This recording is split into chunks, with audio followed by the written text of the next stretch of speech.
Welcome to our channel, where we share essential tips for new parents.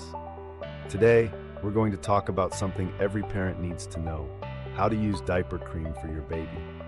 Diaper rash can be uncomfortable for your little one, but with the right care, it can be easily managed. Let's go through the steps of using diaper cream effectively.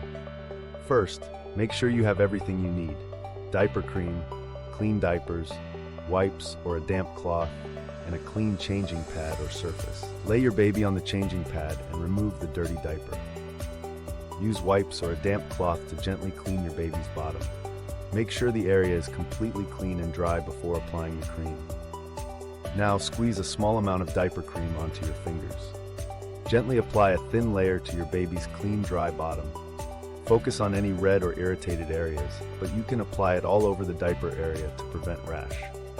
After applying the cream, put on a clean diaper. Make sure it's snug but not too tight. Don't forget to wash your hands thoroughly after applying the cream to keep everything hygienic.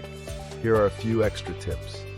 Apply diaper cream during every diaper change if your baby has a rash, or at least once a day for prevention.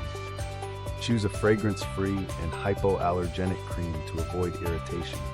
And if the rash doesn't improve in a few days, consult your pediatrician. With these simple steps, you can help keep your baby's skin healthy and comfortable. Thanks for watching. Don't forget to like, subscribe, and hit the bell icon for more parenting tips. Check out these videos for more helpful tips. See you next time.